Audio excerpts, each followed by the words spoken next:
Gaming Podcast.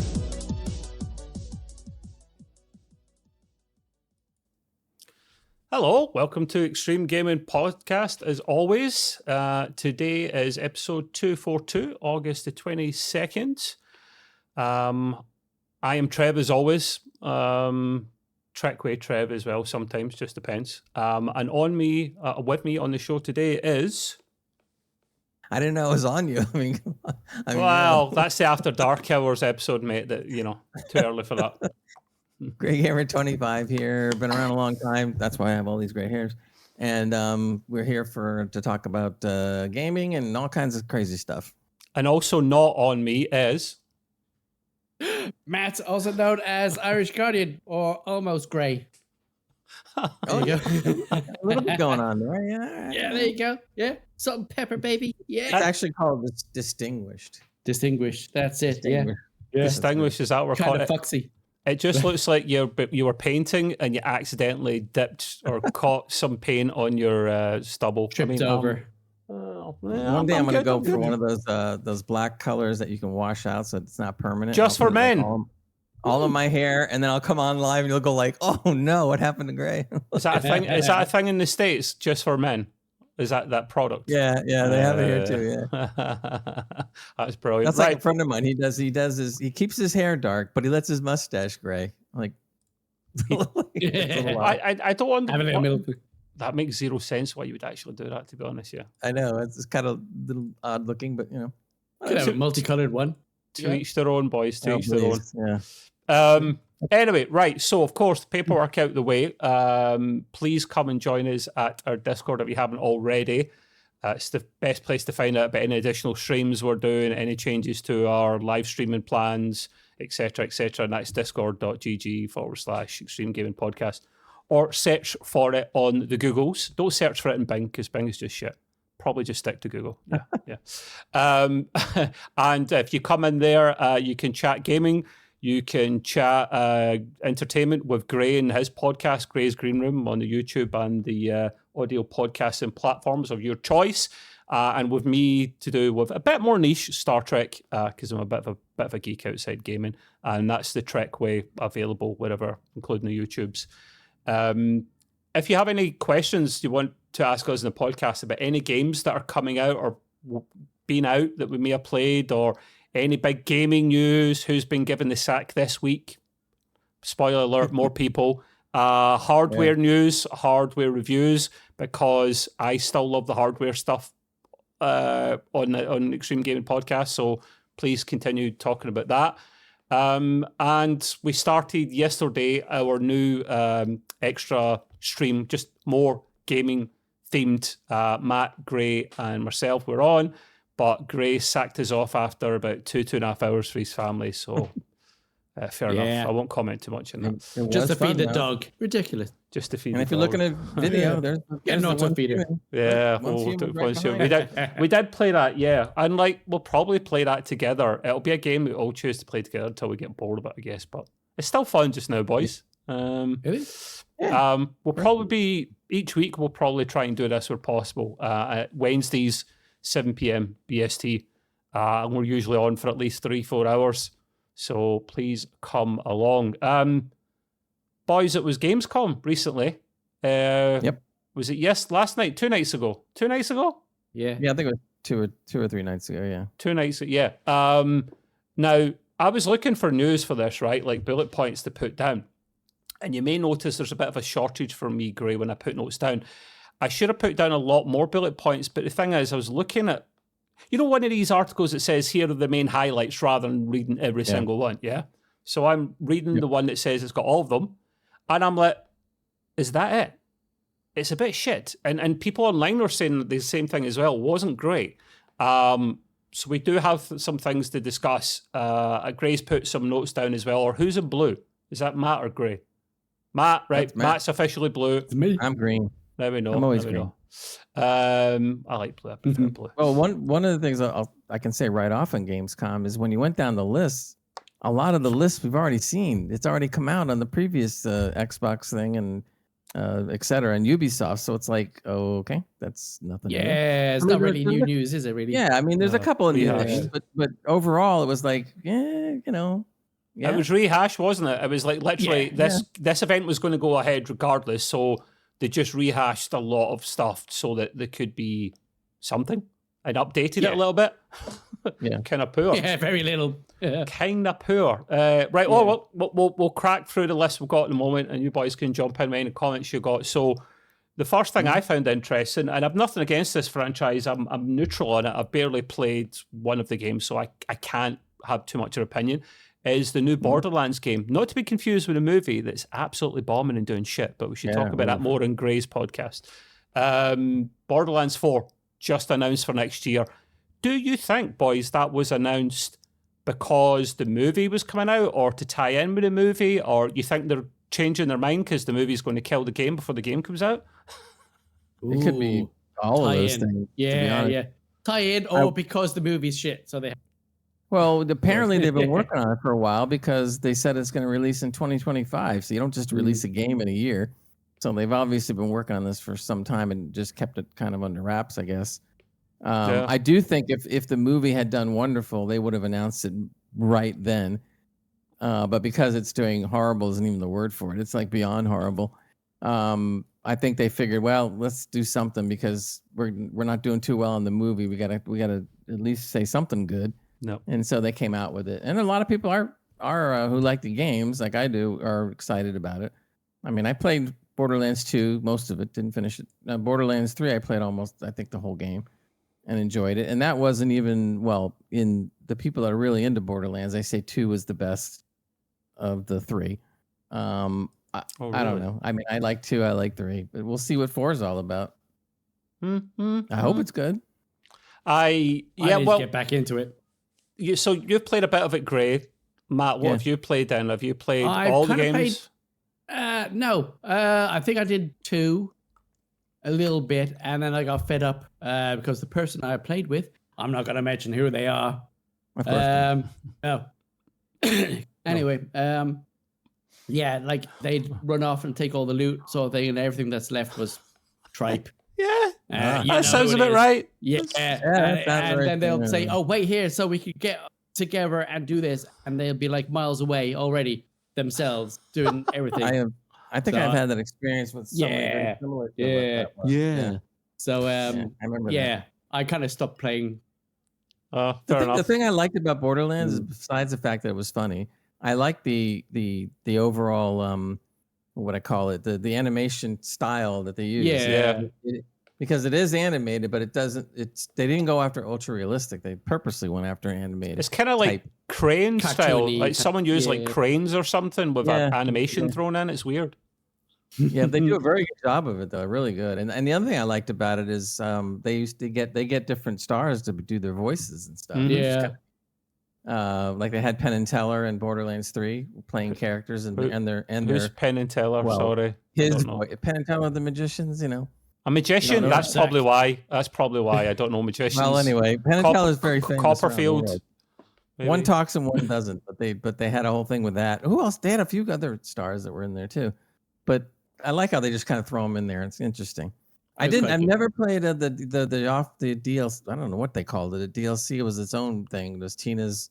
Oh yeah, Tina's Tiny Wonderland. I meant to play it, but I just never got around to it. But I heard that was good, and I heard that was more of a prelude to Borderlands 4. So I guess I saw the trailer though. The only thing I couldn't figure out in the trailer was it was like things were blowing up, and it was like some, I don't know, catastrophe or what. I don't know what was going on. And the guy's walking through the flame or something, and then he finds this mask in the middle of the fire, and he goes like this, and it's a Borderlands mask. And I'm going like, okay, that has like nothing to do with any Borderlands story I ever remember.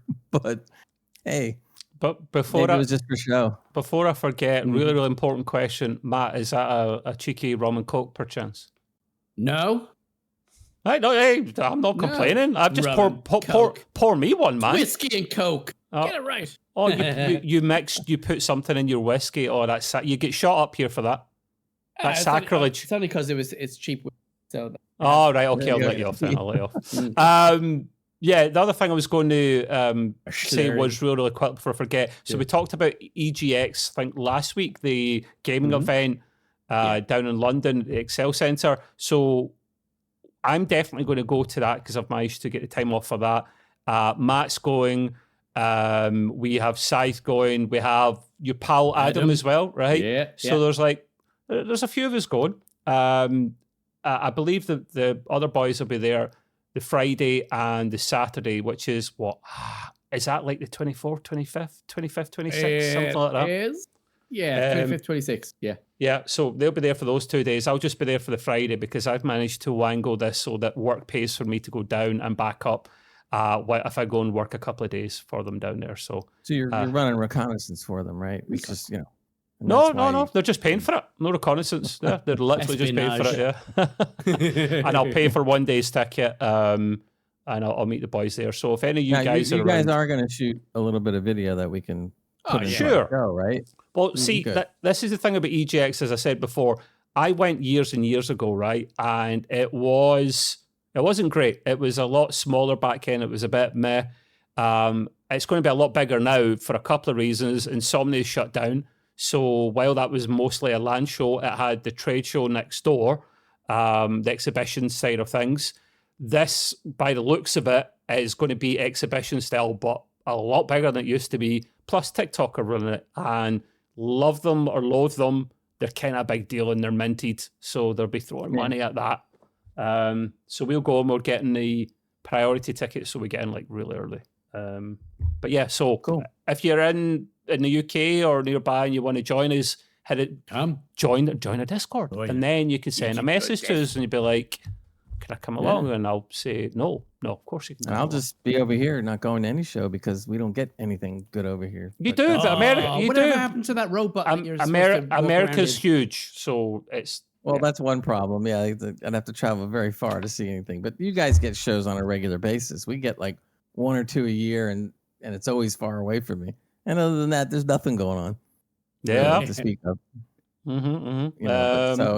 So that's why I want to see video and pictures so that I can see what I'm missing. Sure, we'll take some of that for you. We may possibly still be standing upright at that stage. Who knows? Yeah, I was going to say, don't send me pictures of food, please. Whatever you do. I mean, just beer and food only. Yeah. Hot dog on the floor. But yeah, I just thought, I know that we're off the mad tangent there, but I would forget otherwise. So, right, yeah, Borderlands happening. That's good because the games are successful. The movie is absolutely bombed, and we'll probably discuss that in Gray's Green Room. It's coming to streaming services after only a couple of weeks there. I know. That tells you right there. It was only out for 3 weeks. Oh, and it's going right to streaming. Poor, what's her name? Famous actress in that. Yeah, she's very good at what she does. She's probably saying, "Never again am I getting involved in these kind of movies." Won't tarnish her reputation. Not that one. But one of the cracks I heard about that was that Kate Blanchett and what's her name, the other one, Jamie Lee Curtis, they were saying that they were both too old for the movie. That's been the biggest, one of the bigger complaints, that they should have gone with the younger. They probably should. It's that kind of situation, environment that is kind of characters are usually younger anyway, from what I know from the games. Anyway, the other problem too was the guy that was behind the movie. I didn't even know this until the movie came out. Said that he didn't base it on the game. He only based the characters on the game. Other than that, everything was totally rewritten. Well, there you go. And I'm going like, wait a minute, what are you doing? So they just messed up the whole thing by just saying like, yeah, the heck with the game. I know what I'm doing. I'll just write something new and use the characters. Duh. Well, there you go, people. There's no need to tune into the next episode of GGR. You can skip that one and listen to the one after. Yeah, but there's a point to it. Fallout didn't do that. Fallout was able to blend a lot of the game into what they did, as well as some other stuff, and it came out perfect. Yes and no. They used the what's the word? The environment, the universe of Fallout, but they didn't base it on any single game. None of the story elements were taken, so but which is fine. The vibe was so Fallout and everything that they did. Yeah, I mean the action story. Yeah. Anyway, but to walk away from a video game and just go like, I'm not going to do the movie on the video game. Really? Okay. Then why'd you call it Borderlands? Because it gets bums in seats. Or it's supposed to anyway. But it didn't. That's the point. Moving on, boys. Moving on. Let's leave Borderlands in the dust for now. Starfield Shattered Space reared its ugly face again. And to be fair, it does look good because it's got this kind of horror vibe to it, which, I mean, in space, no one can hear you scream, so that could be fun. But you what? But they can smell you. They can smell you, Matt. That's for sure. Oh, They smell that cheap whiskey. There is a scientific basis in what he said. You do know that, right? I'm not going there. I'm not touching it. I'm not going to go through a whole explanation. I'm not there touching it. There was a scientific article that came out many months ago. Yeah. And they said that if you were able to smell in space, you would actually smell something. Smell of sulfur farts, yeah. Yeah, whatever it was. So this Shattered Space, it was a YouTube clip I saw, but most of the YouTube clip was of them actually showing you a little bonus content I think's already dropped, which was a new buggy, a new land vehicle, right? Like doing wheelies and stuff. And I'm like, what the hell has this got to do anything? And then at the very end of the clip, there was a little teaser of Shattered Space, and it was like 10 seconds long or something. I'm like, okay. But we got a date for it, which was 30th of September. So not long to wait. That is not free. It's not free, boys. You're going to have to pay for it. Wait a minute. I thought that one was supposed to be free. No, that's a DLC. That's an actual mini game. So that'd be cheap. Yeah. I think it was something like £30 or $40. Pass. That's the norm. See for additional content for games like big DLCs. That's the norm. Well, okay. Maybe I should rephrase that. I'm passing because the game, basically, a lot of the stuff that's coming out in the DLC is stuff that should have been in the game to begin with. So essentially, what they're doing, as usual, is the game wasn't where it needed to be when it came out. Modders do this and made it a lot better. And then they bring out the DLC and say, "Oh, we're going to bring in this, and this." Like, yeah, well, that should have been there already. Yeah. You know, and I think, I know. So, they took forever to get there with all the stuff at the start. We know that's Bethesda. We're not surprised. So they should charge like $15 to get goodwill from everybody because it's all garbage. £5. Mate, it's I'm trying to be kind at 15. Boys, more than kind. It's Microsoft. It's Microsoft that own the whole shebang now. They're tighter than a duck's beak. Beak, yeah. I was not thinking beak, but we'll go with beak, yeah. So, but wait a minute. Let's back up to be a wee bit fairer to Microsoft, just a little. Is the fact that they just took over, so they really can't put the foot down exactly yet until they know exactly what's going on. Tell Bungie that. Wasn't Starfield on? Sony did. Sony, yeah. Starfield, well, there was rumours Starfield would come to PlayStation, which will be the next thing we talk about, because they were bringing more games out from Microsoft to PlayStation or to Sony's platform because, well, the main guy, Nadella, is it that runs Microsoft, is stepping on poor Phil Spencer's toes and be like, listen, I don't get the exclusive, that word I can't say, the exclusive. There we go, done it. That one there, that was a thing that he didn't understand because he's not a gamer, because he doesn't run game departments. He didn't. He was sticking his nose in and basically going, right, can I release some more of your games on PlayStation because we'll make money? But then what will happen is, Adela, you silly man, is no one will buy an Xbox anymore because they could play it on a PC, could play it on a PlayStation. So there is a game coming out. There is one plus though when it goes to console. It'll already be completely done, and they won't have to worry about what we went through on PC. Well, yeah, there's always a bonus. The only advantage. The game that is coming to PC, at least eventually, which surprised me a little bit, is the new Indiana Jones game, which, to be fair, I think I said this at the time when we found out about it. To me, it looked really, really good. It's surprisingly good, actually. What's his name? Chris Nolan, the famous voice actor in video games, who's a bit of a legend. He is voicing Indy. It looks pretty good. It looks like... sounds good, too. Yeah, sounds good as well. Looks like it's got the Tomb Raider vibe of the puzzles and stuff, but the Indiana Jones vibe of the character being a cheeky chappy and feel-good-lucky adventures and all that. So that's coming to Xbox PC on the 9th of December. And then... Did you see the on the video for that game, the Indiana Jones game, they had a little clip of the actor doing the mocap. So he's in the whole suit with the little dots and everything. And he's doing a scene, and then they show the one in the game, just so you can correlate. But that was pretty cool. I didn't know, and I didn't watch Gamescom live at all, and I'm so glad I didn't watch it live because it was 2 hours of not a lot of interest. Oh man, no, I didn't see that. I just saw the trailer, literally the actual trailer for the game. PlayStation does get it, as I say, a bit later, so maybe this is the compromise. That will be like somewhere around spring 2025. So that's probably the way to do it. Have your cake and eat it. Yeah, decent. The next game I think you boys might be interested in for a couple of reasons.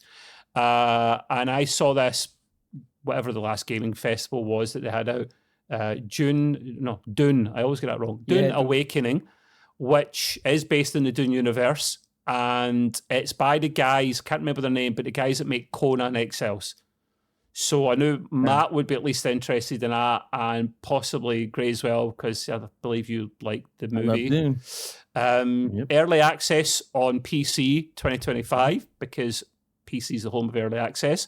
I want your boys' opinion on this. I hope you both seen the trailer, because I watched it and I thought, yeah, it looks good. It's a big open environment, but it looks like Conan, but with Dune paint on it, which isn't necessarily a bad thing. But Matt knows my gripes with Conan, like the nitty gritty of having to get every ingredient to make another ingredient to get that ingredient to make this thing, and it put me off. And plus, the main guy that you see, I'm not saying it's an ugly game, far from it. These games that are massive tend to be dialed down a bit in terms of graphics because they've got so much on screen at any one time. It's a lot for a game engine to handle. But the guy looked like his hair mechanics were not good at all. Like, I didn't think it could have been better. That makes sense? Yeah. Would you? I saw what you saw, and I was kind of wondering about that too. Like, some parts of it look good, and the other parts look kind of janky. It's got time. It probably won't be out for another potentially 6 months, boys. So they've got time. Yeah. We'll see. We'll see. But you know what? I don't look at that as an excuse, because to be honest with you, whenever they put out, generally speaking, whenever they put out something to promo, whether it be a movie, a game, or whatever, they have enough stuff done that they can put out a really nice looking to make it really even nice. If it's not all done. Yeah. So sometimes when you see something like that, if that's supposed to be some of the best stuff that they saved just to pop into that trailer, then it might not look as good as we think. I mean, I hope I'm wrong. I mean, come on, right. So you're right, but again, go back to the point I just mentioned. They've still got 6 months, and then when it comes out, it's early access. So as long as they have something that's mostly stable and they can work and improve in it, but the fundamentals for an early access game have got to be there. Just look at Enshrouded, done an excellent, one of, if not the best early access game I've actually played. Well, I'll give you one to play devil's advocate for a second. I can't remember the name of the game, but I believe it's a Microsoft game, and they showed a clip because they were showing how AI was able to you were able to talk into the game, and it would pick up on you, and then the NPC would reply to your own voice. And I don't remember the game, but the game is not going to be out for a good year or more, and yet this one clip from the game, actual gameplay, looked fabulous. It looked really good.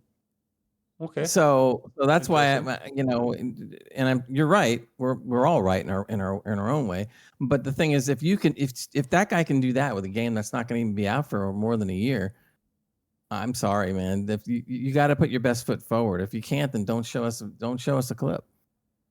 Yeah. Now saying that, I hope it's going to be good. I love Dune, and if it's done right, it should be a lot of fun. Well, I'll take that back. Actually, I was putting the words early and 2025 too close together. Coming early access on PC 2025, so it could actually be more than a year away.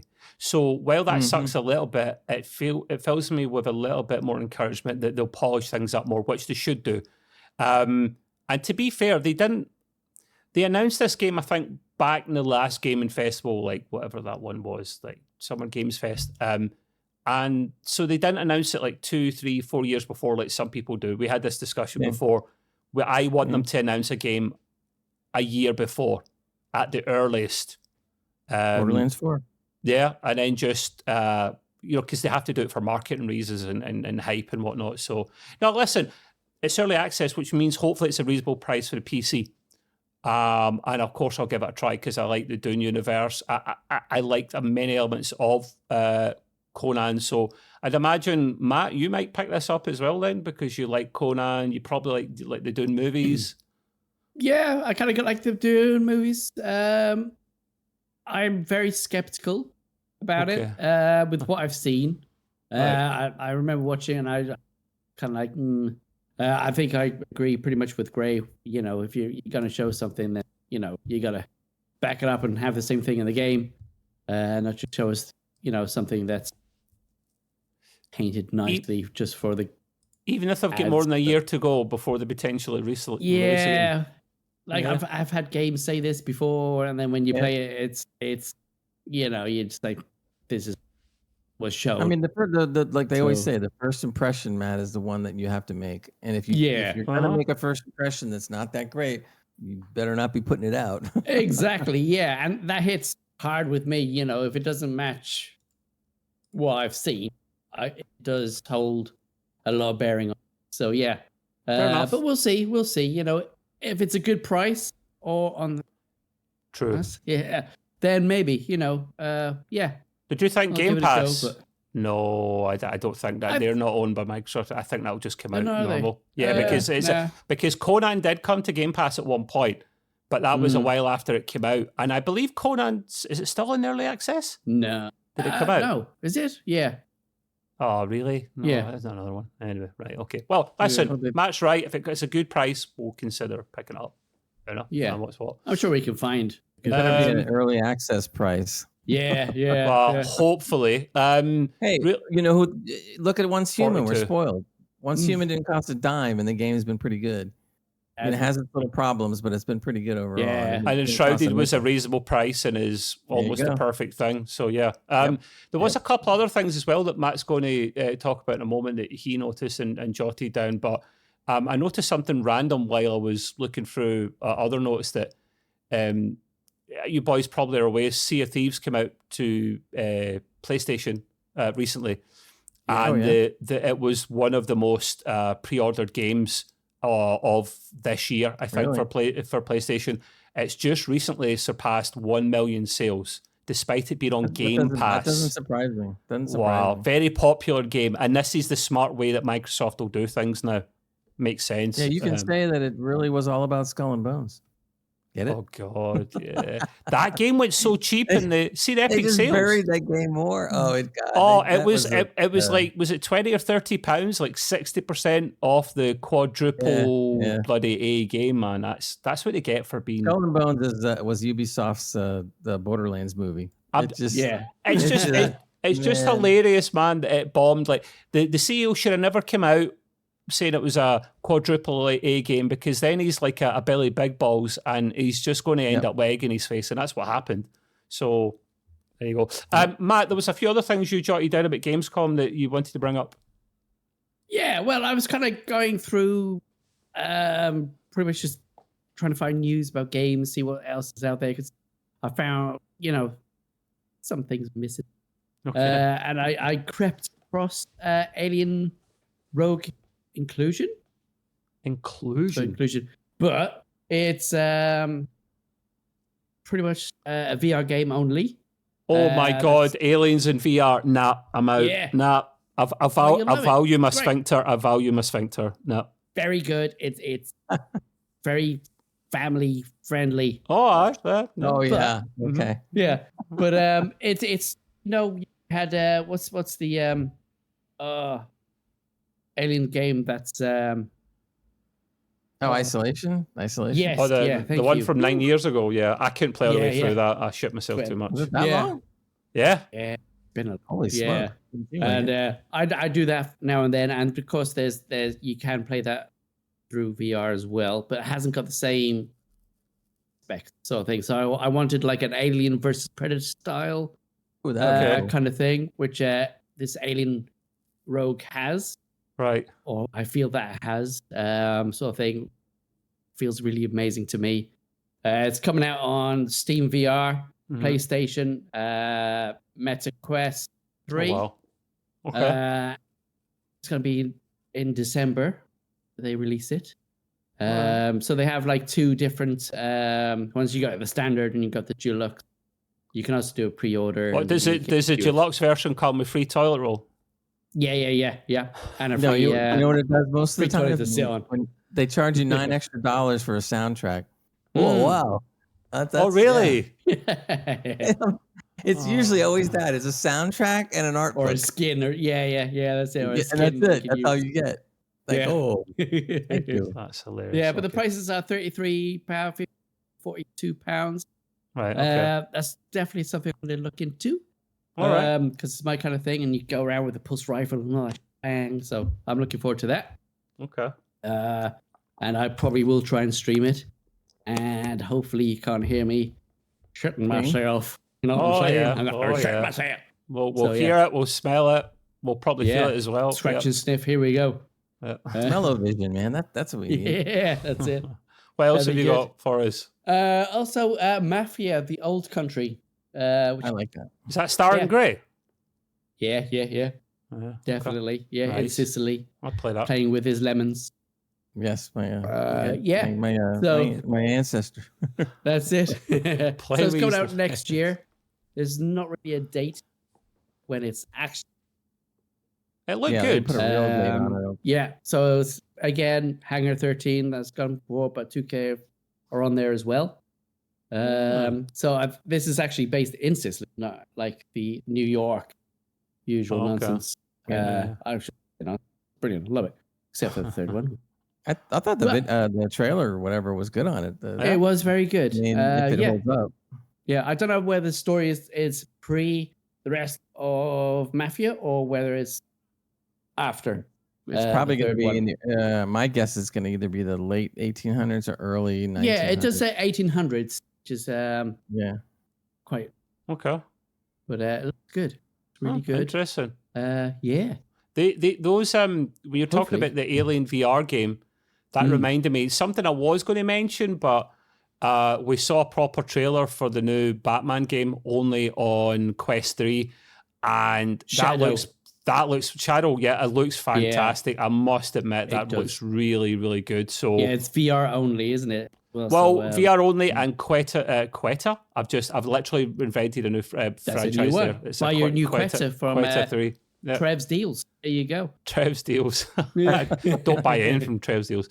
Meta Quest 3. It's only on that because, well, Meta have got an exclusive on it, and that's probably their most powerful headset, so that kind of makes sense. Oh, I'm going to wait until modders change both those games into a non-VR game.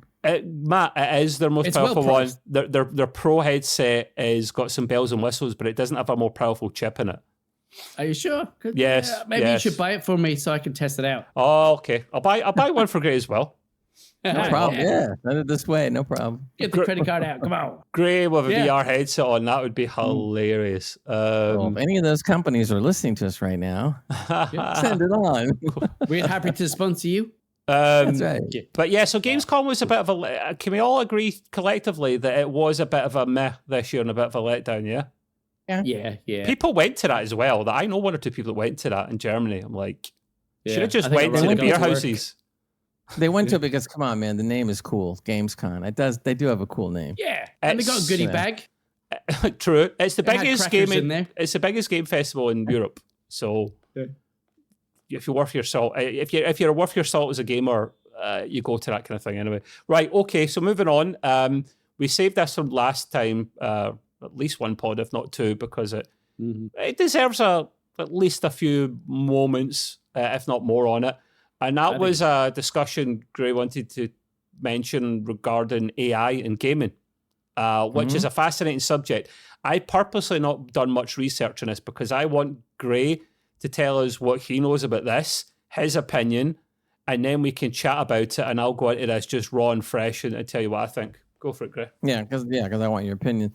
I will say up front to everybody watching or listening, once I started getting into the research, wow, there's a lot of stuff.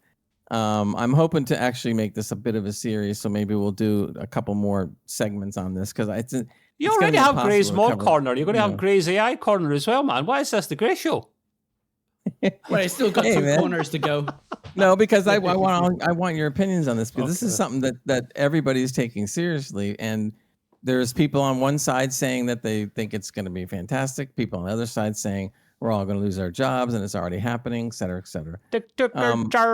Sorry. I'm trying to look at this as objectively as I can. So yes, there's some what do you want to call bad sides of it, or unfortunate sides of it, and there's also stuff that on the horizon that's going to be that much better than what's going on now because of AI. So I'm not taking either side. I'm just kind of lay out the facts there, and if some things are great or some things are unfortunate, it's the way it is. Nothing's going to stop it. It's on its way. One of the things I want to kind of get into, or at least talk about, is I don't think a lot of people out there really know where AI comes into play, or what it can do in a game, and what it may be doing now, and what it's going to be doing in the really close near future here. Mm-hmm. So I thought I would just kind of talk about it a little bit. One of the key phrases that they always talk about with AI in gaming right now is what they call generative AI. And just in the name alone, you kind of get the gist. I mean, generative AI is the one that people are more concerned about, because AI still has been used in games for a short while now, and it's been used for things that sometimes you don't even notice. Just generating a few things here and there, or helping the graphics a little bit by generating maybe some extra drawings, or basic stuff. Okay. And it's helped them, yes, then no problem. But when you talk about generative AI, now you're talking about AI that's it's not Skynet, but it's going to be doing some things. It's going to be doing some things that are going to be kind of like the stepping stones to more, I guess. Okay. It's hard to explain, but that's what I wanted to get across. So I'm going to tell you a couple of things that are happening and or will be happening real soon in games with AI. So generative AI will be doing what they call procedural generation. What's that? It's leveraging their algorithms to create all these unpredictable environments. When you have to sit there and think of how to do some of this stuff, it's almost humanly impossible to be able to come up with what you need in a quick manner. So it's going to be able to take basically what's been told to it or programmed into it, and be able to create all kinds of different types of very intricate, unpredictable environments, and deliver something that we all would like to see, because everybody's pushing the envelope with games, and they want to see more, and they want to see great things, et cetera, et cetera. But they got to understand that, some of this is going to have to be AI assisted. They use it in terrain generation. So basically, generative AI can basically put out the realistic terrains and stuff that we've gotten used to, but do it a lot faster. So you can basically say, I want, something similar to the sands of Assassin's Creed's Origins with, whatever. And basically they're explaining what they want, and it starts to put it out. And it kind of like, if you went back towards original animation, like, this is probably a good analogy. Original animation, of course, we all know was just making basic drawings and just shooting the drawing each time and exposing it to a frame or two of film, and then you drew the next one, and then you drew the next one, and then you drew the next one, and then when you put it all together, boom. So what ended up happening is computers eventually took the tedious parts of animation and started to, so where an animator would draw certain drawings, now the computer would figure out some of the drawings in between his drawings that he doesn't have to do anymore. And so essentially AI, more or less, has been around longer than you think, except it really wasn't called AI back then. Okay. So now we're getting these similar things happening in the game world, and it's going to make another big difference. Generative AI can do modeling, meaning doing characters, making 3D models and so forth. It can do voice synthesis. So eventually, if your character wants to have a certain voice, that it'll either create something according to what you would like to see, or maybe base it on perhaps maybe actors or something that you've seen before, or that type of style. It's going to modify the voices. It's going to be able to basically make a bunch of different voices very quickly to cover all your characters. Music, the list goes on and on, guys. It's going to be able to do generative music. So if you need an ethereal kind of music for a sci-fi game or something. You basically plug in the parameters, and it's going to start pumping out the type of music you need. And if it's something that's not quite what you want, you just basically, I'm making it sound simple. It's a lot more involved, but you're going to basically tell them, well, yeah, that's pretty cool, except I don't really want this kind of thing. I want this kind of thing. And then it'll go back and do it again and do it a hell of a lot faster than hiring a whole orchestra. Again, I'm not trying to take sides. I'm just telling you what's going on. Sound effects, ambient soundscapes, dialogue generation, like the NPCs are even doing now in some games where they talk on their own, kind of. That's already really happening. It'll generate personalities. This, and now it starts to get a little scary. It's either going to eventually probably do storytelling on its own, or at least AI assisted storytelling, which means that's great for parents. Great for parents at bedtime. The what now? It's great for parents at bedtime. Oh yeah, there you go. Just set it up to sit there and you'd be like Alex. Alex. That's I'm not saying the full name. I'll set it off like tell a story to my kids and then could lead them. Great. I like that idea. We could make some money off that. Anyway, imagine. No, you're throwing it out there to the world, the internet. Now we're not.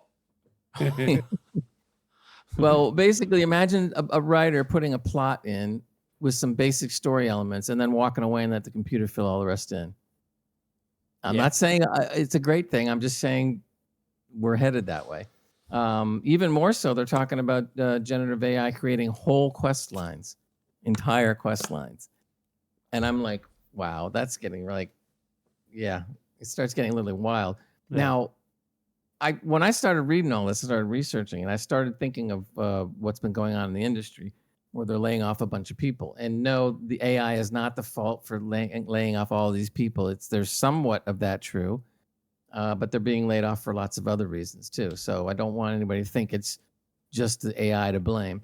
But I thought of something that really could break it down easily to make you understand it. And then I want your guys' opinions on all this. I'm going to use an example of 100 people. So we'll say 100 employees today working at a gaming company is what you need to be able to pump out a game.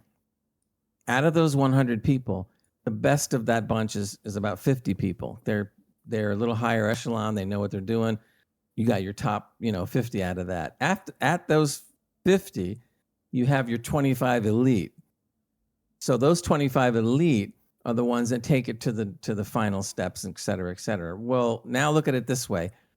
When generative AI really starts getting going, like it's starting to, you won't need the tier 1, which would be the 100 employees. You won't need the best 50, most likely, because it can handle that too. And the elite 25 will now be all that's needed to be able to generate a game. You do the math. What that means is your workforce has been reduced by 75%. And that's maybe the not so wonderful thing about it. So, your opinions, guys? I think it still needs that human factor, because AI can do stuff, but it still needs somebody to say, no, this isn't it. I need this, that, and the other, or give it examples and demos, work on human element, bring that through. I don't think AI can do it completely on its own. Yeah. So I think safe in that way. So reducing the workforce just from that, I don't think it would work. Interesting. I don't know how long it's going to take, but I see the signs. GR502's point is pretty valid. He's hi, by the way, mate. He's basically saying the problem with this is that a bunch of people make lots and lots of money selling dreams about the future. The technology is far from creating something actually interesting.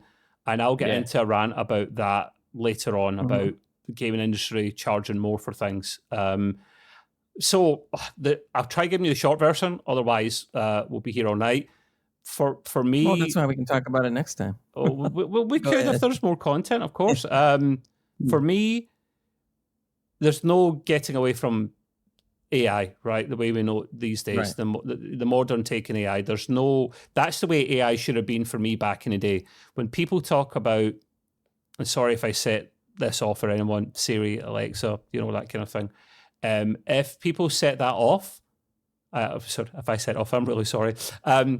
that they would say back in the day that was kind of artificial intelligence, right? Is it? Hell, I mean, I swear to God, I've seen a doornail smarter than these things. They're absolutely awful. They can't answer simple questions sometimes. So this AI that's coming out at the moment in the grander scheme of things was what I always thought AI should be, a tool that's intelligent, but it isn't going to take over the bloody world because, let's face it, I don't think anyone's smart enough to invent that system. And you're right, you do need people, because who's training up all these models in these databases? People are doing it with existing technology. That's why all the NVIDIA cards are getting bought up, because they're really good at training these models, right? So there's a hell of a lot of stuff that goes into this. For the gaming side of things, it should be a tool and only ever a tool. But as GR502 says, it's about greed, and all these companies know is greed and how to make money. And that will never change, unfortunately. If they can find a cheaper way to do things, they will. But using it the right way is 100% a good thing. Oh, yeah, and keep doing it like that. But this is why governments, and this is how far up I'm talking about that level, should bring in national rules, regulations, laws on this kind of stuff, how it's used. Because it doesn't exist, certainly in the UK at the moment. I can't comment in other countries. Actually, I can. The States don't think have it in yet as well. So countries like that, countries that are kind of a big deal and well known on the world stage, don't have something like this in place to regulate something that could massively change not only the gaming industry, but the world in general. So once they start clamping down on it a bit, it then becomes a tool again rather than a replacement. But until that happens, these guys will just keep doing what they want. They'll sack people to save some money and start using AI to do as much as they can until something breaks or the industry changes. And, we need to hire you guys again, by the way. So it's a bit of a mess, man. It's a bit of a mess. Sorry for the rant, but it kind of annoys me. No, that's what we want. That's what we want to hear. And I'm not taking credit for this, but as soon as I gave that example that I gave about the workforce, I started doing some more research, and I come up with this, and I don't remember what article it was exactly, but they quote. I'll quote the person that wrote it. They said AI can generate reactive NPCs, dub text into many languages, create otherworldly scenery, and help fine-tune lifelike characters. Therefore, it will lead to job losses at the lower levels of the profession, but there will still need to be the human touch to oversee the game's development and steer the AI's output.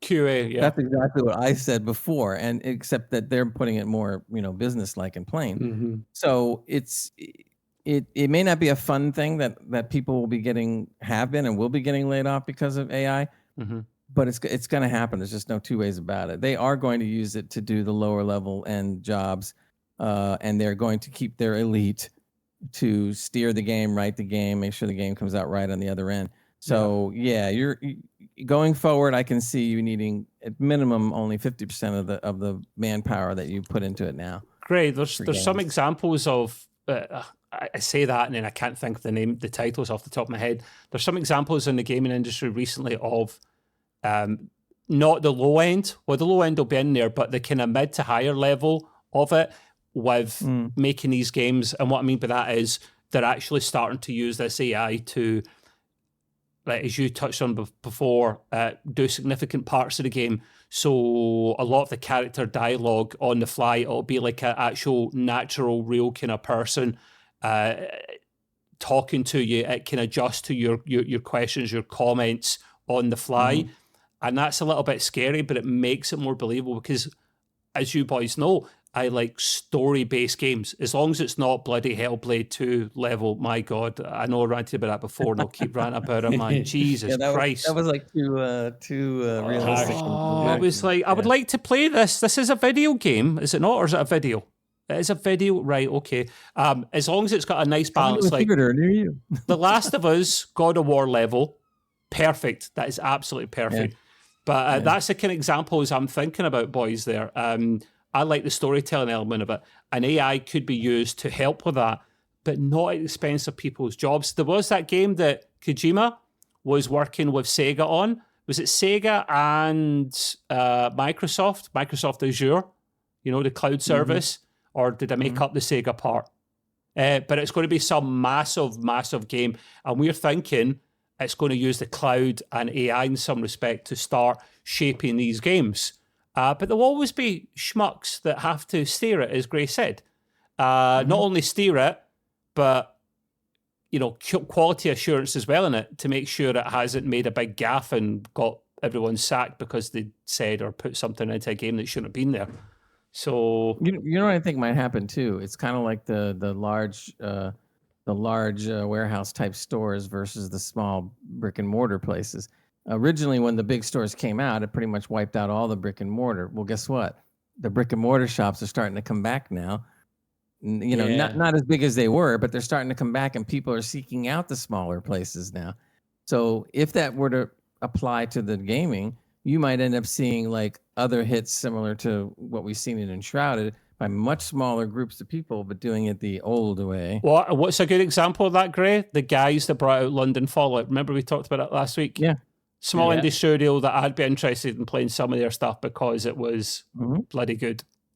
So then there is one other thing on the good side of stuff. I mean, indies like that or groups that came out with the Fallout London and got paid nothing for it could possibly in the future have some AI to help them because they can't afford to hire hundreds of people. It would be impossible. So if they were to actually be able to use a little bit of AI to assist them in small areas, we could end up seeing some interesting games coming out of some indies, better even than what we're seeing now. They'll have to use it maybe more so than other people because they can't afford the manpower. And that's a perfect example of when you use it. Matt, can you help GR502 out with AI in doing his dishes? Yeah, sure. Already on it. Good man. No, I've got an AI just generating. Wait, we already have Roomba and that is true. Yeah. Some of the things they can do, man, I swear to God. No, GR said I wish they could put some resources into making an AI that actually could help me instead. Actually help me doing the dishes, laundry, etc. Stay away from art and creative side of things. Oh, amen, mate. I mean, we want proper AI. He makes a good point, GR, because there's already the trend towards that, and there's a lot of that type of robotics or AI, if you want to call it a little bit, happening in Japan right now. They've got robots now that are able to like serve you food, get you a drink, things like that. So they're already, it's coming, man. It's definitely coming. It's way too expensive right now, but did you boys see, this was maybe the start of AI in robotics. Remember that robot that what's that university? Is it MIT? The Boston one, where they had that little thing that looked like a dog with 4 legs, right? Yeah. And they were trying to teach it to do things, right, using kind of basic AI. But then, this is a tangent, but that's what we're famous for. But remember them doing a test to see how well it could stay upright, and they kept kicking it to kick it down. It's weird, right? I felt only a little bit compared to, say, a real dog, but I still felt a little bit bad. I don't know why. Was I the only one? Am I weird? Yeah, you're the only one. No. Well, no, but the proper kicked it, and I've seen other examples of full blown like standing up humanoid type robots where they look more humanoid and they're literally kicking the shit out of it to try and make it collapse and get back up. Yeah. I couldn't help but feel bad, but maybe I've got a soul and you guys are going to hell. I remember reading an article. There is a word for that in the psychology of humans or your human mind. There's a word for that. You would basically though, but you're identifying with something that is not really alive, but your head or your perception is that because it looks like a dog a bit, so it could be. Or it looks like a human. You feel bad if somebody kicks it. So great if it was a cube. If it was a cube with wheels on it or stumps or something, and it kicked that over, I probably wouldn't feel bad thinking about it. That's a Tesla, isn't it? Because they look too human. So that's a Tesla. It's a Cybertruck, mate. I mean that's a real interesting concern. I mean, look at the ones. What do you call it? The sex robots. Have you seen some of this? No, but I think you have. Oh my God! I've seen some of the ones to put on your shopping list. What did he do, Greg? Would you like to tell us? Bear in mind, we're it's not even 9 o'clock. No, but you know what they say a lot of times when a lot of this technology comes around. Where does it go first? What do they say? What comes together goes together.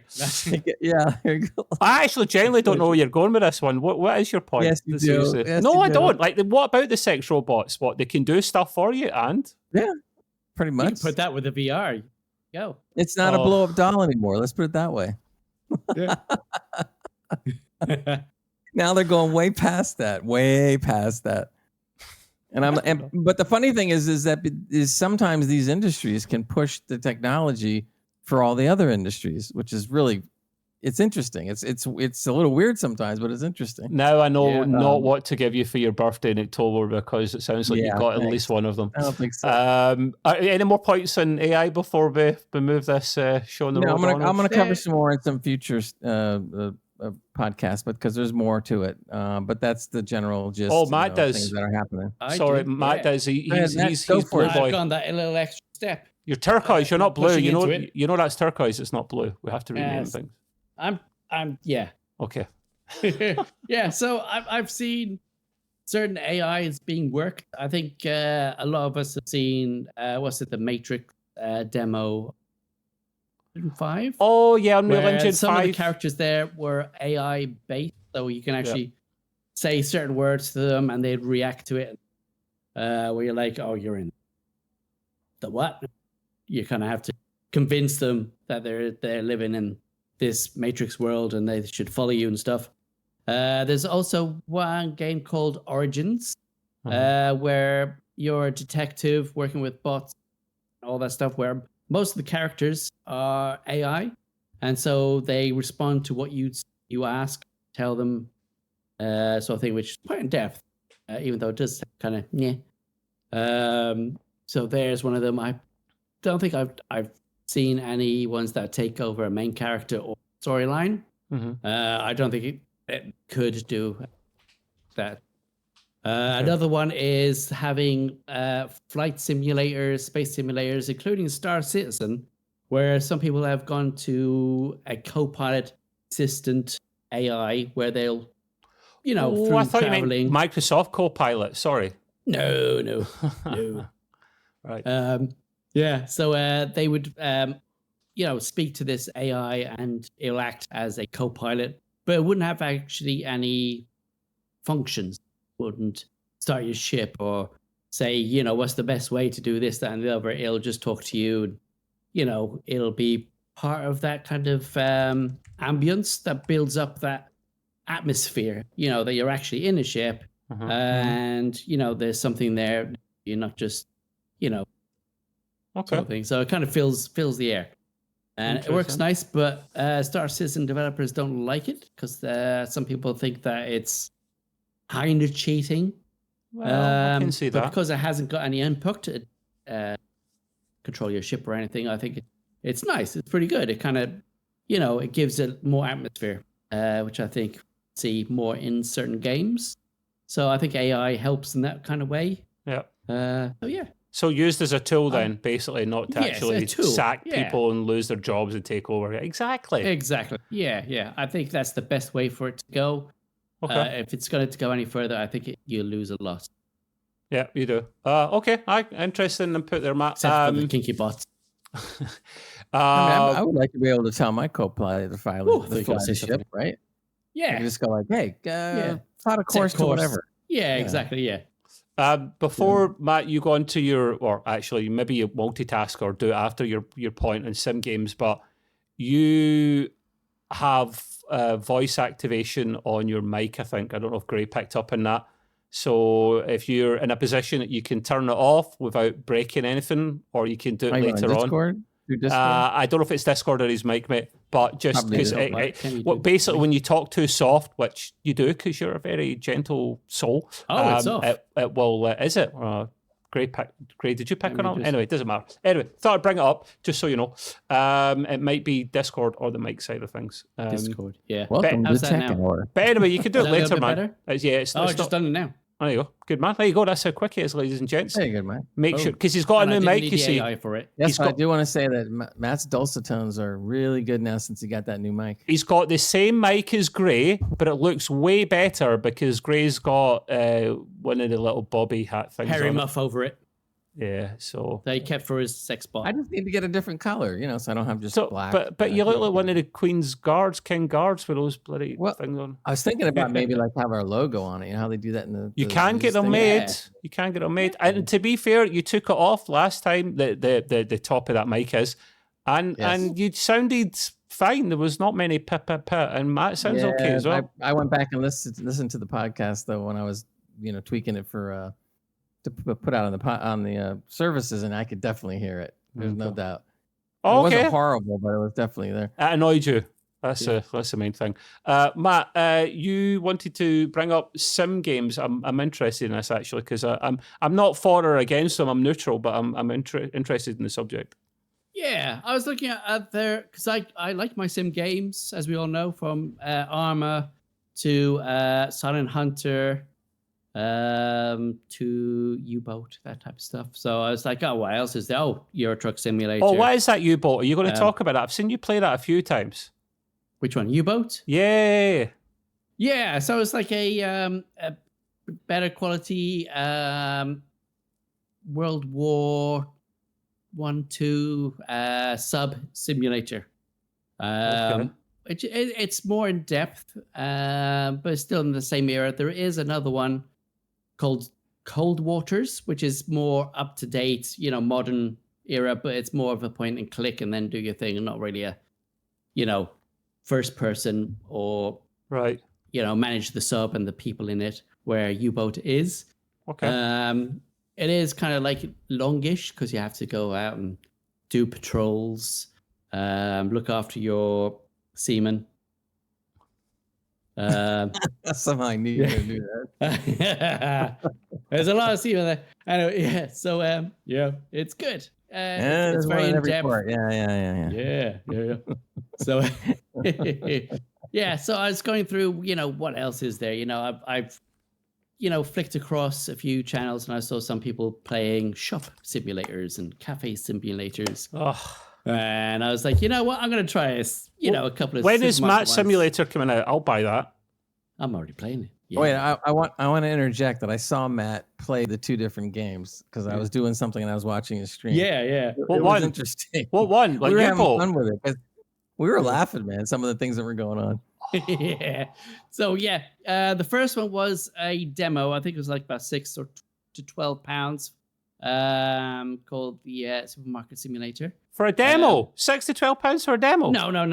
Demo's free. And it's quite a long one, but you only get to go to a certain level before there's nothing really else you can do but sell and buy things, which is a bit boring.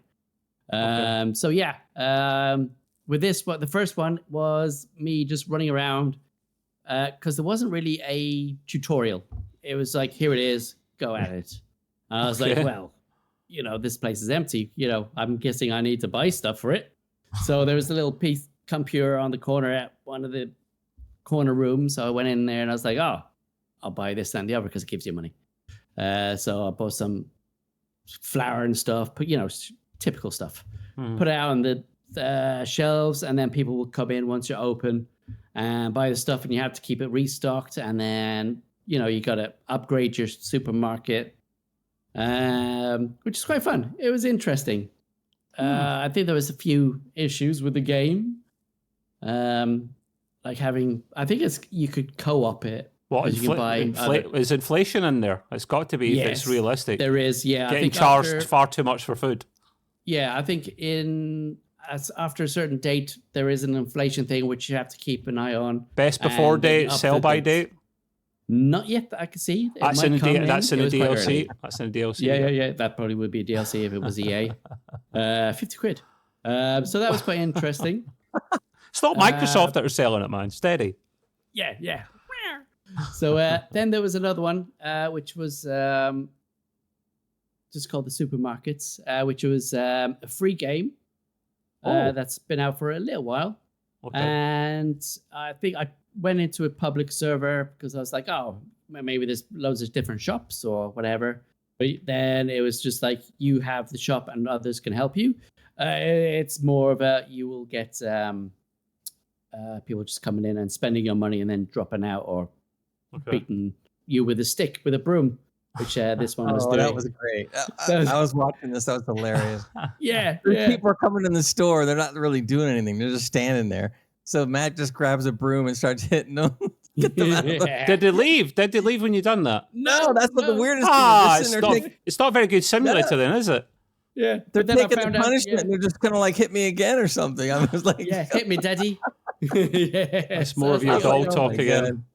Yeah. No, that's literally one of the characters was saying was like, hit me, daddy. Yes, he did do it. Yeah. But it was pretty hilarious. It was, yeah. And then I found out they weren't leaving because I had the credit card on me.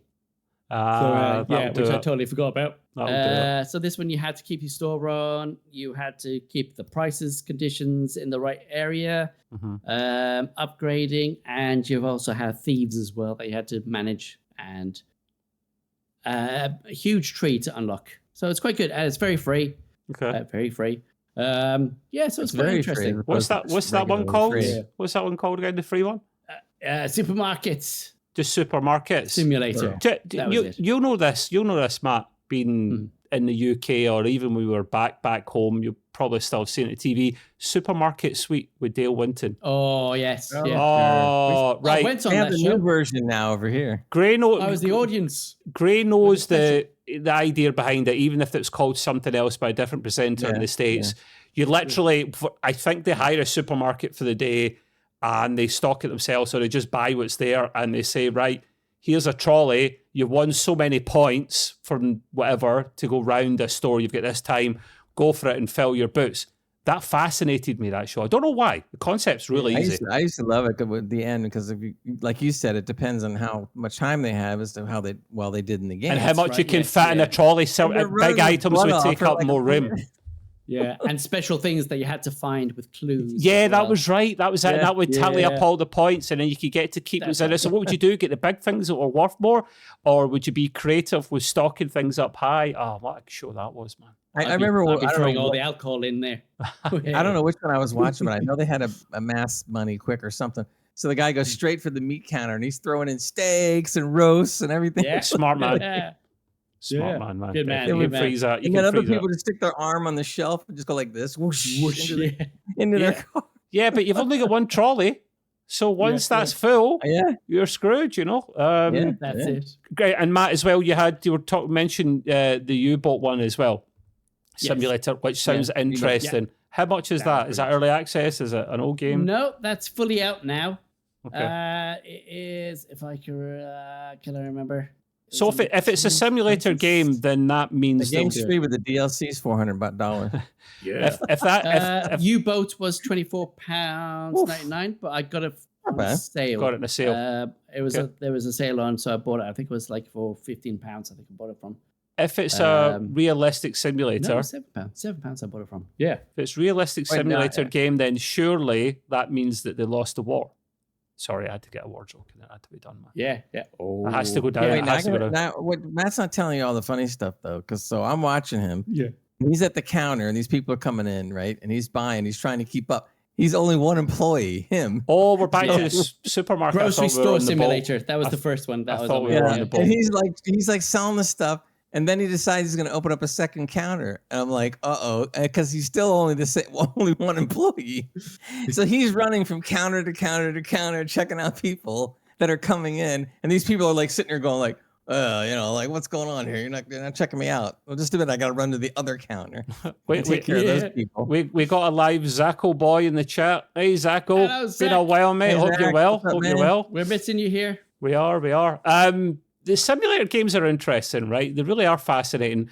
I make the joke all the time, and I'll keep making it, of there's too many of them, because I then say, when is simulator coming out? Because there's something for everything. Just off the top of my head, I remember that all these free games you get with Epic, one of them was Bus Simulator.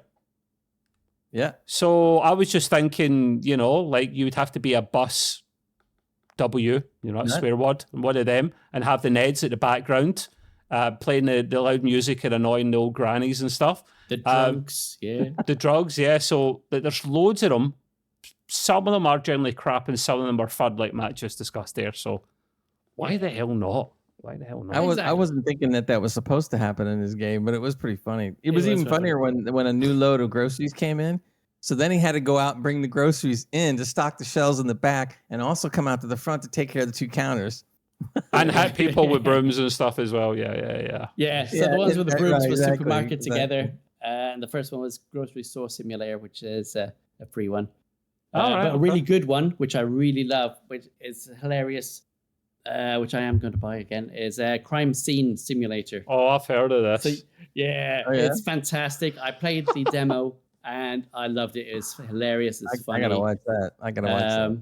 Yeah, I think I streamed a bit of it. Yeah. It is good. Yeah, so that's another one to look forward to. It's good. Matt, you have a Twitch channel as well, do you not? I do indeed, yes. Do you want to plug it for the people so they can watch you play random games like this? If you want the best and you want adventure, then come to Irish Guardian's Twitch channel. Who needs a voice changer when you got Matt? I know, exactly. I gotta work there you on go. that. Don't I do the best things? Yeah. Coming to a Twitch stream near you It'll be like, soon. in a world where Irish Guardian is a ruler. And you want to see random Big shitty fella. games. Come see his stream. I'll make it fun. I thought you liked the sheep simulator, Matthew. Sackle Boys ripped you a new one. The new one's coming out. Yes. The Goat Simulator 2's coming. There's babies remind me of you. There's two. They actually made another one. No, there's Goat two. Simulator There's 3 two or or three of something. them. Is there not? There's quite a few. Yeah. That's where the goat scream comes from. See if you ever hear that noise on a stream or something, or YouTube. Yeah, that's where the goat scream comes from. They literally attack people, and then you kick them or whatever. Not that I condone hitting animals. They have got ragdoll physics in them, so they go flying, and if they go into people, they hit them over like Skittles. And it's hilarious to see people and goats going flying into the air, man. It's just Goat holding a gun, shooting cops. all right. So Brilliant. that's simulating shenanigans. There's a free game there. There's a couple of gems in there. Stimulating. He's not Irish, he's Welsh, and has a large pair of welly boots. I'm not taking that any further, Zacko, but I know exactly what you mean, sir. It's also called the north of Scotland as well. Although I took my thing in to be so. my northern brethren are probably going to hate me for that one. I love you all, really. Great. You have some interesting but yet sad, and we're going to rant and rage gaming news. More gaming news, more layoffs. Apparently, Ubisoft cut 45 more jobs in the U.S. studio. So there goes some more people. And I think that a lot of that has to do with some of the games that are hitting the market now, or getting ready to hit the market now, so they don't need them and let them go. That is common in the industry to let some people go when they're working on a big game. Just not hundreds of people at a time. Right, but the problem is that once they leave or whatever, they have nowhere else to go because everybody is getting rid of employees. So it's a shame that this keeps on going on and on. And again, like I said before, it's not because of just AI. In fact, most of it is not because of AI. It's just because the practices of some of these companies could be a little better. Let's put it that way. Yeah, it's part of it, but it's not at the moment the main part of it yet. It's not but a big it probably part will be yet. It's not a big part yet. Yeah, eventually it could be a whole nother story. But that did happen. But on to a different thing. I believe you guys know the Black Myth Wukong, which apparently everybody's been waiting for this game to come out. Finally came out on the 20th, which is only 4 days ago by the time when we're doing the show. And they said that basically if you don't know the game, it has fluid feeling combat, stunning visuals, cinematic beauty, refreshing sense of speed. It's basically based on the role of the Monkey King, which is an actual story that's been around since the 16th century, old Chinese novel. It's massive in China right now. Basically, they're helping single-handedly to keep this up. It is absolutely massive in China right now, this game. Oh yeah. It's much bigger in China than in here.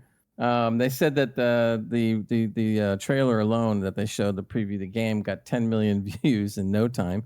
That's nuts. 56 million people on a Chinese video platform. Okay, claimed more than 1.04 million concurrent players on Steam. Now that was just at the beginning, the first few hours. Basically, throughout the course of the day, it rose to 2.2 million concurrent players playing this game. And I didn't even hear about it until a couple of months ago and stuff. And it did look rather good from what I saw. So I definitely am probably going to jump into it and see what it's all about. But very interesting.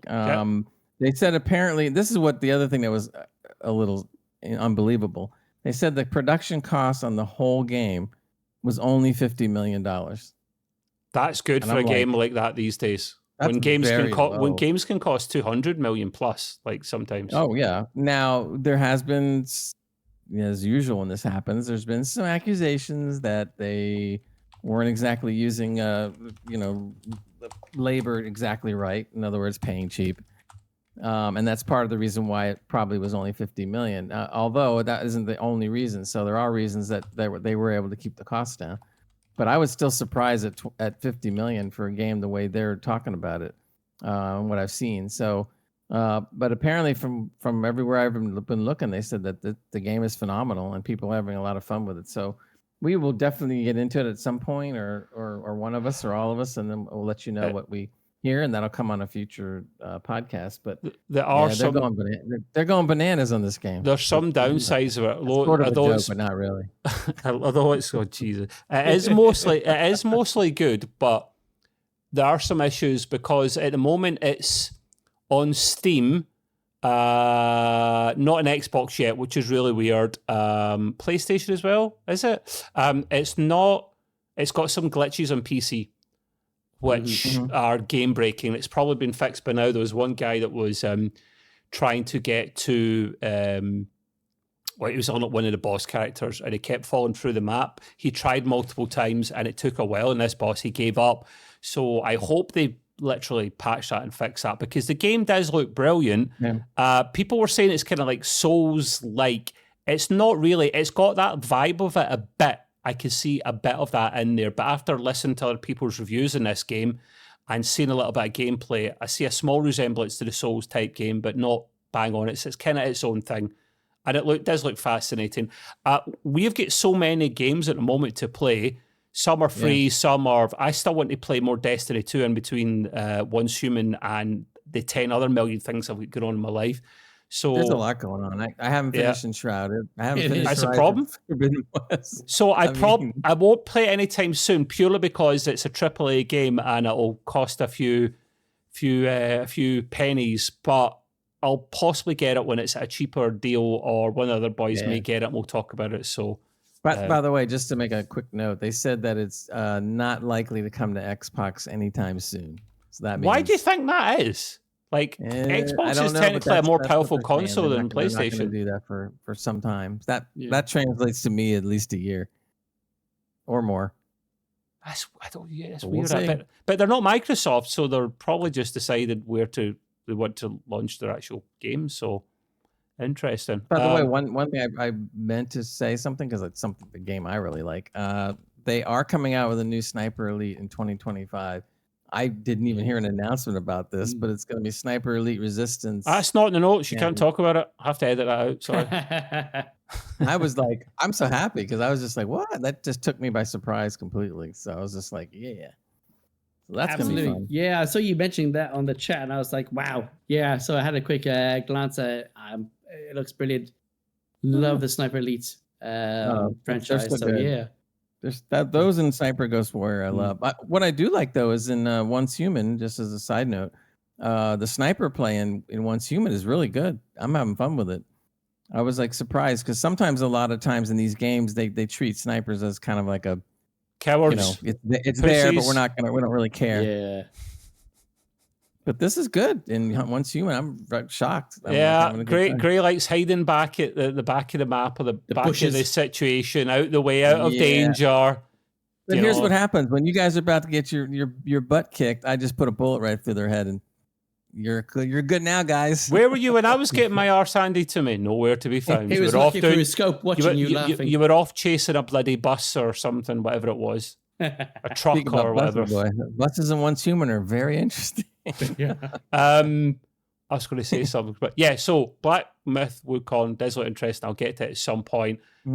China is single-handedly keeping that up. Literally, you could see the curve on Steam of when people play it, isn't it? And a big wave is going up and then down and then back up again.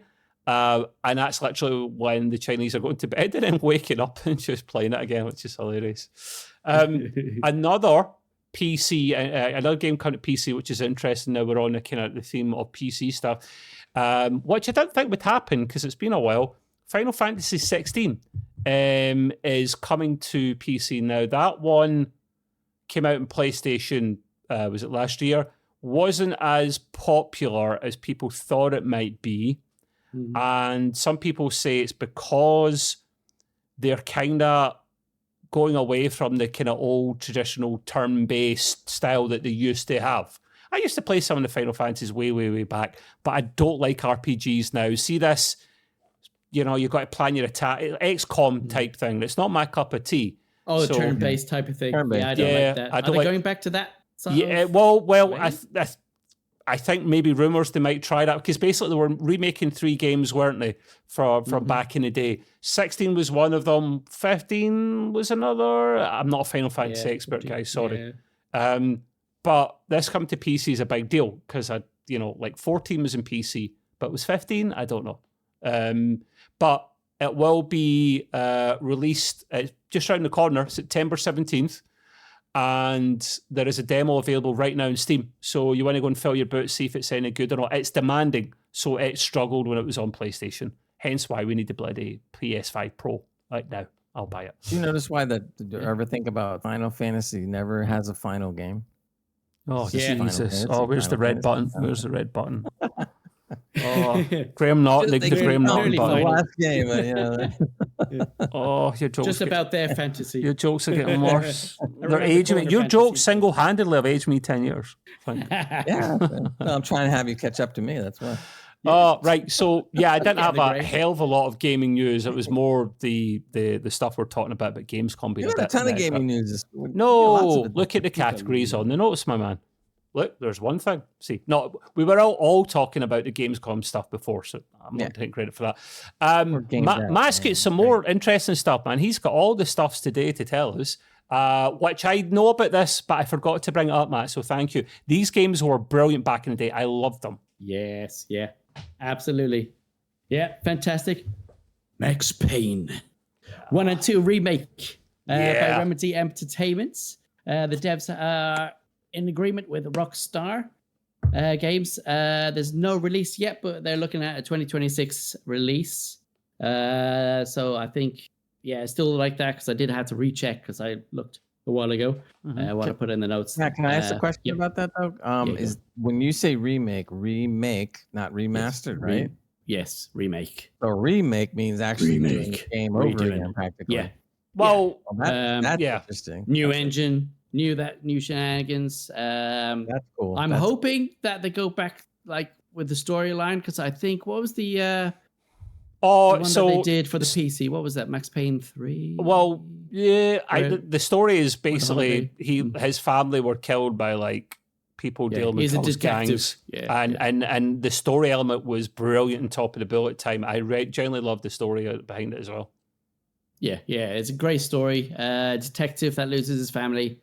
Goes off to find the guys while jumping really slowly backwards and forwards and sideways. Yeah, they have a brilliant mechanic of slow-mo for bullets pow and all that stuff. Matt, who copied who? Did the Matrix copy Max Payne or Max Payne copy the Matrix? I think the Matrix copied Max Payne.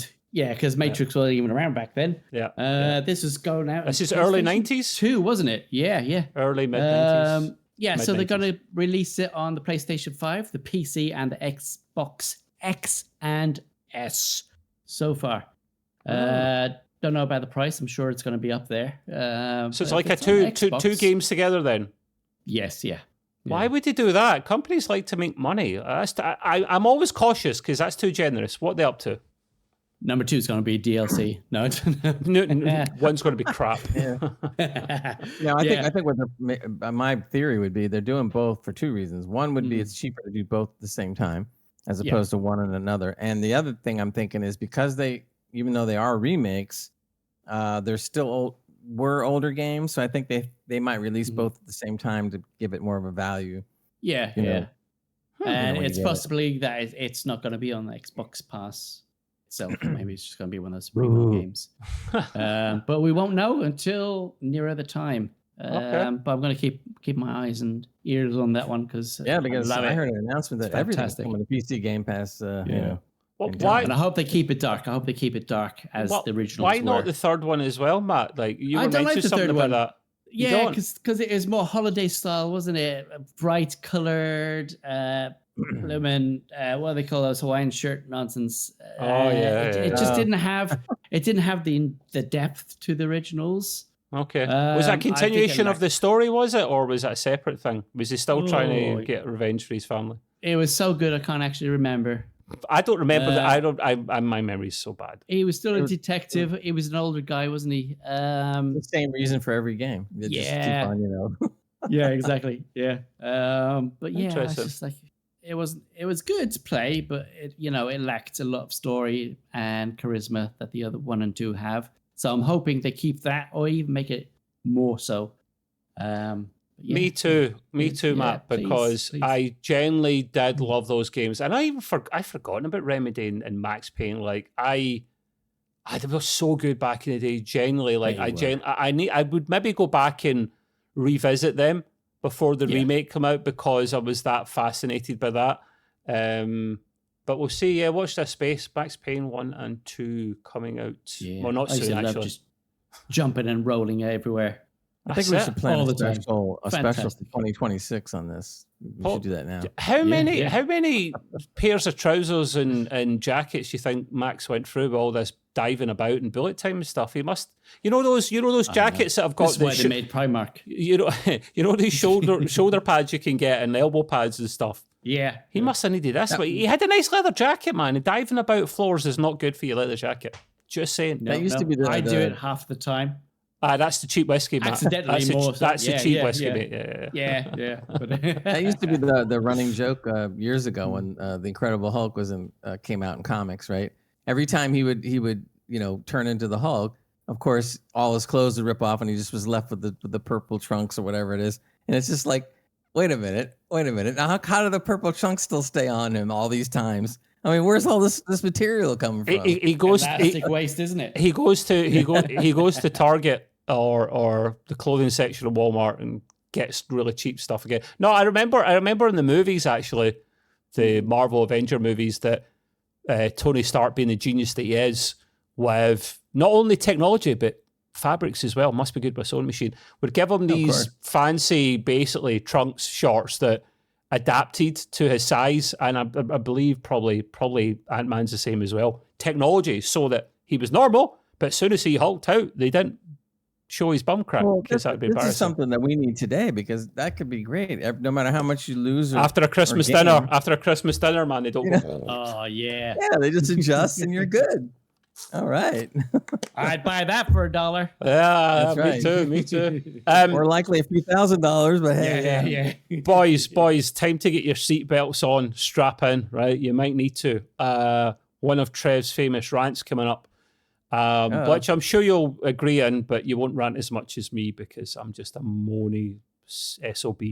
I found out something interesting, literally, I think it was yesterday or the day before. I got an email. So did Matt probably as well, because it's UK based, at least at the moment. But don't worry, they'll come after the Yanks again soon and increase the price for you boys as well. Email, yeah. Twitch subs. As soon as I could. Twitch subs are going up in price. Now, everything goes up in price, as we know. Companies are greedy. Money literally makes the planet spin round. Nothing to do with the core of the planet. It's actually dollar bills that make it go round. Scientific evidence for that. In February this year, there was an email saying they were going to put the price of Tier 1 Twitch subs up from $3.99 to $4.99. Because it used to be $5, then they reduced it again to make it more. Because the thing is, back in the day, it was like $5 for a sub, £5 for a sub. If you know anything about basic finances and currency, the pound is worth more than the dollar in terms of pure exchange rate only, right? So it shouldn't be the case for us. It should be cheaper. So they made it cheaper. They made it £4, and it was still $5 at the time in the States. But they put it up to $5, and we're like, okay, right. I knew that was coming, and that's just at the start of this year. Then we get an email literally like the other day saying, I think it was yesterday, oh, we're putting the sub prices up, right? I'm thinking, automatically, here we go, right? Greedy. Amazon own them, right? So they're not short of a few quid. They're rich. And then you think, okay, what are they going to put it up by? 50p, a pound? No, they're going from £4 to £5, then £5 to £6.49. Last I checked, inflation, at least in the UK, was about 2.2%. So I think my point being, money is, companies like this will charge more, but I get sick of the greed because I know things will increase because, profit margins, investors, paying staff, more money each year themselves, things need to go up. But when you then put it up an extra 150, the thing is, right, us as creators, streamers, whatever you want to call us, we would see a bigger portion of those subs, right? If it was a tier 1. If it's a Prime sub, I think it's still half of it or something, whatever. But if it's a tier 1 sub, you see more of it. But it costs you, the punter, the person, more money now to actually, and we've got it in pounds, not dollars, because I look after the Twitch side of things more so, and Gray looks more after the Discord side of things. So that's why Discord at the moment for the subs is dollars, because it's only America that's got that at the moment. And I'll look after the Twitch side for pounds, which is good for Gray, because whenever he's getting any pennies back from it, because you get more dollars to the pound, he's getting more money in his back pocket. So I'm sure he's liking that one. But it's great. Yeah, I'm running out and spending all $5 right it's now. That's it. Hey, Cadbury's, here we come. We don't do this for the money, Gray. We do it for the love. Remember that? By the way, I did some, to make your point, I did some quick math. So from $3.99 to $6.49, it's almost a 65% increase. No, it's unfair to do that jump. I was ranting because it was all in the same year. We can only count it from $5 to $6.50 or $4.99 to $6.49, mate. No, because there was many months in between where it didn't go up. So yeah, but if you come to somebody and say, I'm gonna charge you 65% more over the course of less than a year, 6-7 months, I would be going like, what? Do me a favor.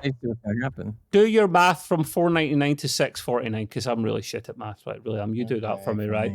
But it's greed more than anything else, right? And it's I try not to be too countdown timer for him. I think you might have to. I don't know. I get sick of the greed. I genuinely do. Like, and I'm sorry, this will sound really ranty. I'll keep it short because I don't want everyone to literally turn off now. But I literally think sometimes that collectively mankind as a species are just greedy and selfish on average, right? Yeah. And it's mostly companies that drive that because they have got bigger, better things that they need to make more money than the average punter, right? But literally, 30%. I just feel like 30% still greedy. 2.2% is roughly the inflation at the moment in the UK, so that's ridiculous. Bring down the asteroid tomorrow, let the dinosaurs come back and take over. That's what I say, man, because people are greedy, man. I don't go chasing loads of money at work and stuff. I'm not a greedy person. Like, it's a rant. Sorry, I'll stop there because I could do this. Remember, everybody, not everyone is greedy. I said collectively as a species, did I not? I said on average. On average. I know. You're not, Matt's not. Many people listening to our pod are not greedy, but why increase it that much? Like, I don't understand. Right. What are you going to do with all that money? Give it back to investors or put it in your own back pocket? Is there any improvements? Have you? What you doing? Yeah, buffer better. Yeah. If you knew somebody that run financial numbers or a financial analyst, they actually can dig in and find that information out to see why or what happened, how they came about with this. Besides the fact that it's greed, that you would be able to actually see it in black and white. But we don't have financial analysts on our payroll, so we don't. If you want to apply for that position, though, the pay is exactly zero, but it'll be really rewarding, I promise. Or a potato game. Because Gray never reads chat, even if he's not hosting, a Wild Lord has popped into the chat. So hello, mate. It's been a while since we've seen you. Wild Lord, what's up, buddy? I hope you're well, my friend. We have the Poor Man's Lord quiz, which is called the Grey quiz, but it's still interesting. So, it's called the EVP Gaming quiz. But you know the bloody answers. So I have to have the I know. I wasn't blaming you. You don't have to. You can just come up with questions I wasn't blaming you, mate. I'll pretend I don't know the answers. Yeah. That works for me. Can you share them with me? Speaking of which, Share the winnings. that is the last thing on the agenda, the old famous, but not quite so famous AGP gaming quiz that Matt and I will probably do because we don't know answers. It's kind of like how they do an advertisement. They go like, we have the world famous, and then they ask like, where's the proof of that? We have the world famous. Well, we've got the original judge, jury, executioner here of the famous Lord quiz, and he is going to be literally like this with a finger if it's bad. You better deliver here, Gray, because you've got high standards to step up to. High standards. Yeah. Okay. Number Guys in one. the chat, join in as well. Yes. Anybody wants to guess, they can guess. Yeah. Number Don't one. Google it. Which developer released the Street Fighter game in the 1980s? Don't say it just now. Give people a moment.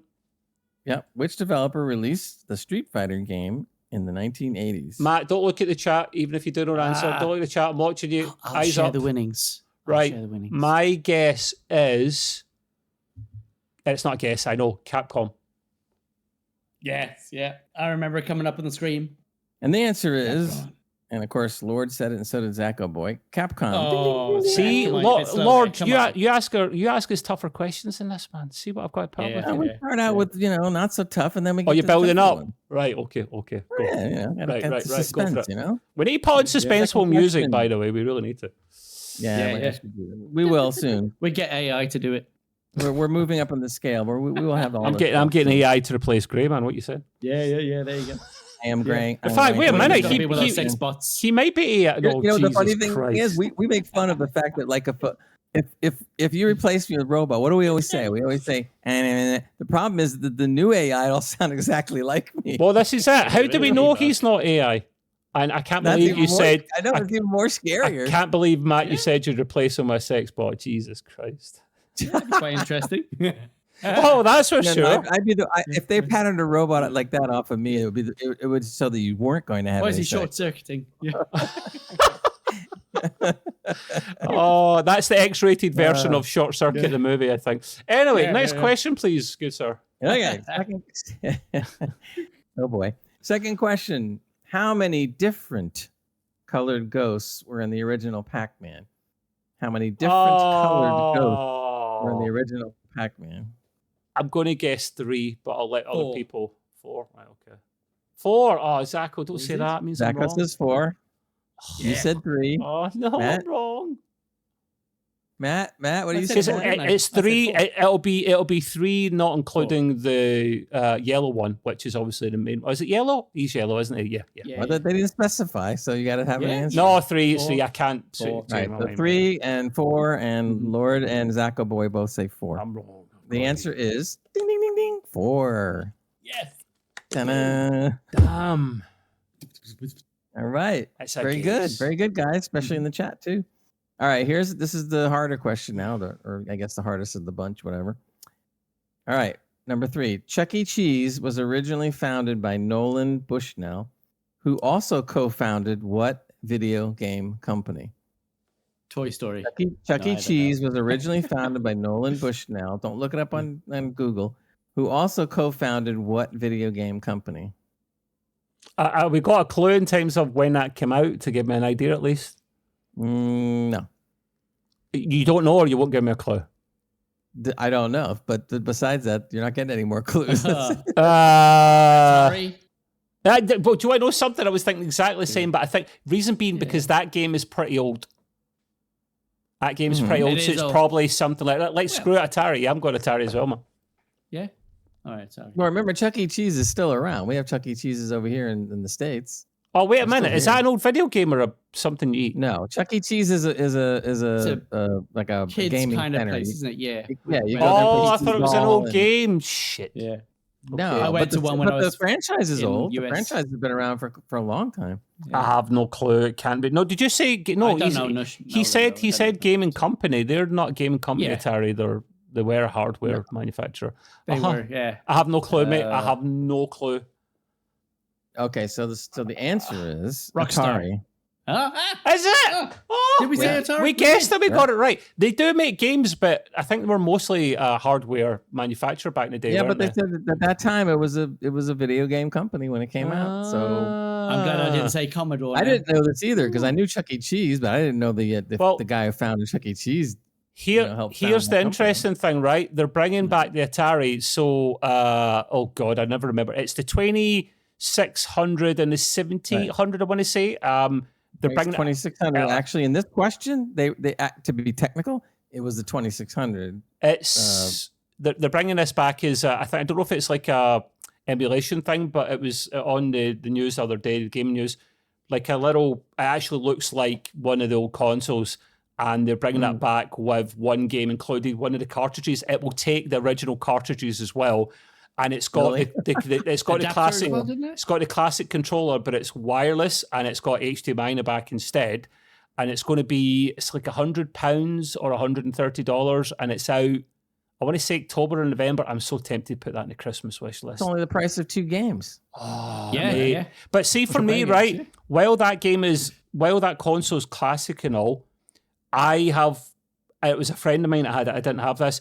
I've got memories of, and you boys in the chat will know this better than me. I think it was the 2600. It was the one that had a wooden effect on it, a wooden finish on the top. It generally looked like someone cut a bit of a tree off and put it on the top. Really, really nice old retro game. That cheap wallpaper thing that looks like wood. No, it generally looked like wood, though. Plastic wood one. Yeah, but it was. I think that was walnut veneer.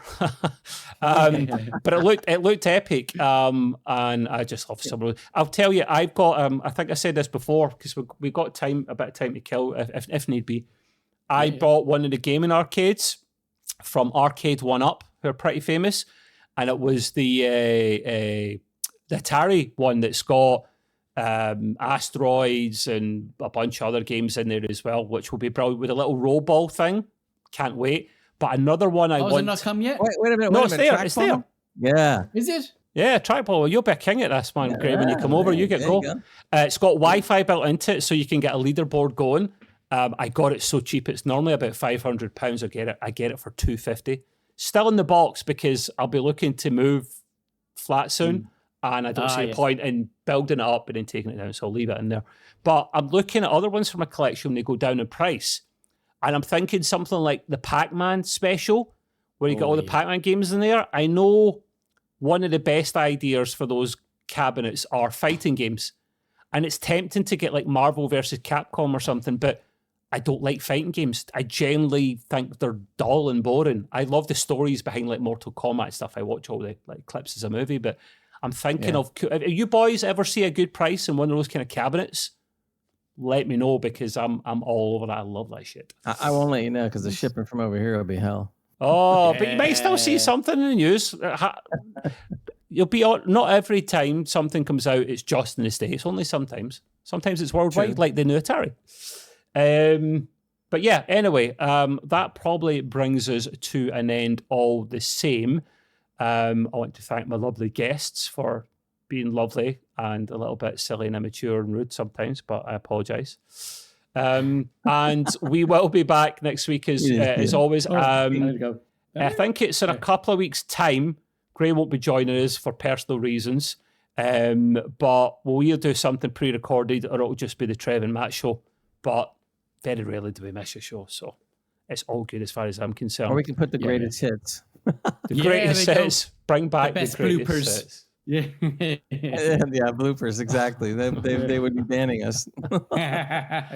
But yeah, I mean, that's us until next week. We'll be back on the Wednesday for the game stream. If you want to come along to our Discord, watch or play or both, we'll probably be playing some more Once Human if that's your cup of tea.